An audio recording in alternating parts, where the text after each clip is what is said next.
If you're creating a puzzle game, an escape room game, or a horror game, you might want the player to be able to inspect or investigate items. This is going to allow them to have a closer look at what they are. So here we are inside of our inspect items demo scene, and if I press play, we can see this system in action.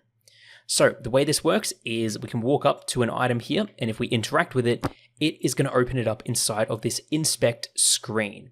Now, at the bottom of the screen here, we can have a little description of what this item is, and then we can click and drag to rotate it around as well. We can also zoom in with the mouse scroll wheel, like so. So this can be good for items that you might want to investigate further, or if you want to be able to read notes in the world, you can do that as well here, as you can see. Now, not only can you inspect items to see what they are closer up and have a little description of them, but you can also have items that you can interact with inside of the inspect screen. So for example, with this book here, I can inspect it. Down at the bottom, it says there must be some way to open this. Now, if I hover over this lock right here, and you'll see I have a little door appear. So if I click, it is going to open up this door right here. And this right here is using the interaction system to basically open up this book. Same thing for this little matchbox right here. We can click on the door to open it up. And inside of here, you might have an object for the player to add to their inventory, or an object that they can then inspect further. Okay, so this is quite an in-depth system. Let's look at how we can set this up. So with the inspect system, the first thing we need to do is go to our Exploration Toolkit Manager and make sure that we have the inspect controller added, okay? And this is in the core prefab systems controllers folder. The inspect controller is going to allow this system to work. Now, in the inspector, you can see we have some properties here, such as the inspect camera. And let's go over what the inspect camera is and the canvas. So as a child of the inspect controller, you'll see we have an inspect overlay camera, which is a camera that is actually rendering what we are inspecting. Because the way this works is whenever we inspect something, we are changing its layer to the inspect layer, which this camera renders. So if I enable this camera here, you'll see we have this canvas background, which right here is the inspect canvas. And then whatever object we are inspecting gets made a child of the inspect parent. And it also has a light which only illuminates that object to basically make it as self-contained as possible. So if we go to our inspect controller, we can define the camera here, the inspect parent, which the object gets childed to, as well as the layer that everything gets switched over to, as well as the rendering layer. We also have some camera controls here you can adjust. Now, how do we make an object inspectable? Let's select the key here, for example. So you'll see on our key, we have an interactable component with the crosshair set to be a magnifying glass to denote inspecting. We have a box collider to define the interaction bounds, and then an inspectable component. Now, here we can set a description, which is what's at the bottom of the screen, an inspect pivot, which is going to be the point at which the object rotates around. By default, it's going to be the origin of the transform, which for most things is in the middle. But for something maybe like the trophy here, which has its origin at the bottom, we might want to add in, for example, an inspect pivot empty game object and position that around the middle of the object here, and then assign that right here. We can also then define an inspect rotation, which is going to be the starting rotation, and an inspect scale. Okay, different things are going to be different sizes when we open them up in the inspect window, but you probably want big objects to be shrunk down and smaller objects to be blown up, so you can adjust the scale right here. Can inspect in world is going to be true for most of the time if you want the player to be able to click on objects and inspect them, or you can disable that because with the window inventory, you can actually inspect items from within that. Colliders to disable is going to be a list of all the colliders of this object, so when we inspect it, it doesn't have any weird issues with collision detection and stuff like that. And then down in advanced, you can disable whether or not we can rotate, zoom, and hide the mouse. So that is the inspect system right there. Let's have a look at how we can set up the inspect system with something that's a bit more advanced, okay? Something like this matchbox here, which has a little door that can open and close. Well, it's set up in the exact same way as you can see here, but as a child of the matchbox inside of the model, if we select the drawer, you'll see it has a door component. Now this door component we're going to be covering in a future video. You can jump to that now if you wish.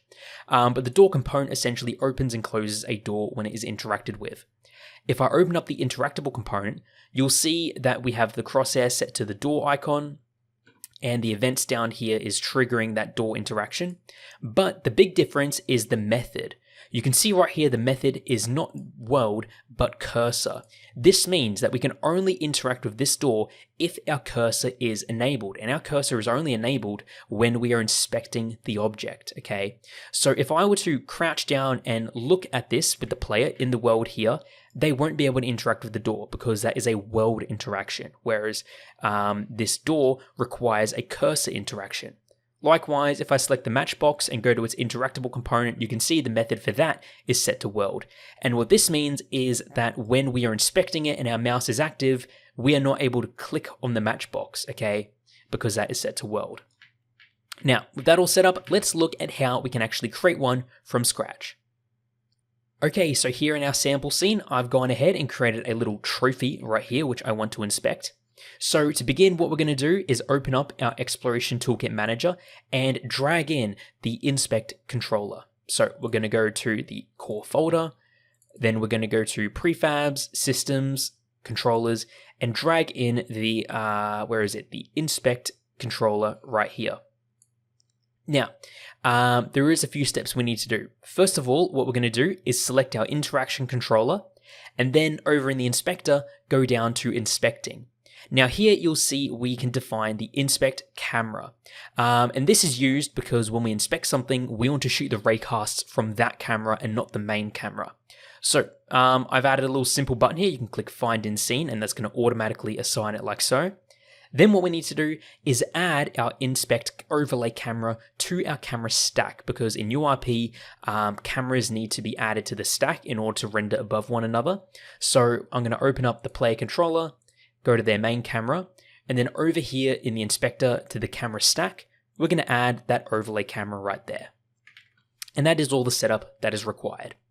Next, what we need to do is select our trophy, and we need to attach both an interactable component. We need to attach the inspectable, which is the component that marks this object as being available to be inspected, and we need to attach a collider to basically give it some interaction bounds. Now, I'm just going to go ahead and define the collider's size right here, so just give me a second for that.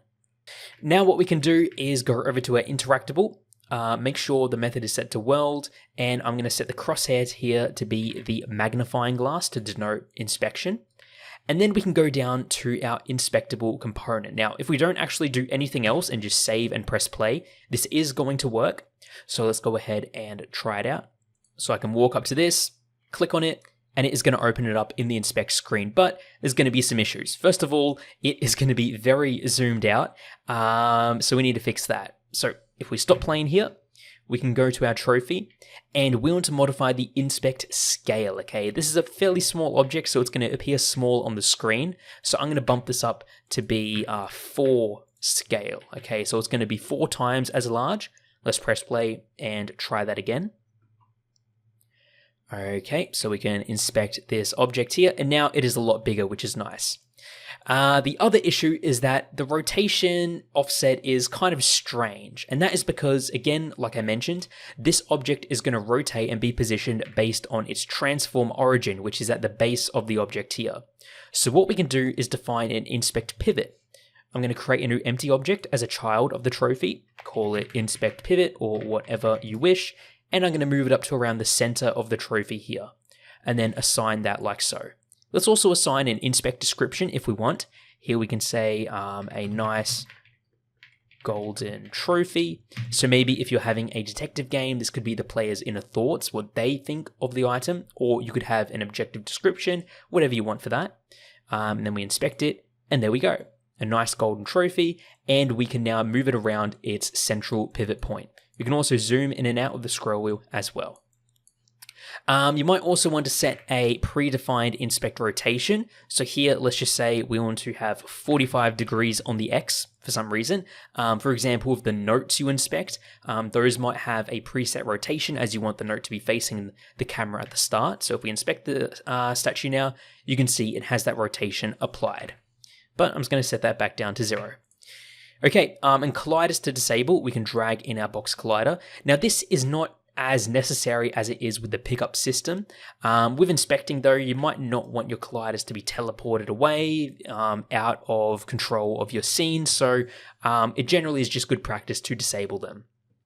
Now, down in advanced, we can determine if we want the ability to rotate or zoom. By default, those are going to be true, but for example, when lockpicking, which uses the inspect system, these are going to be false. And also hide mouse if you want the mouse to be visible or not visible.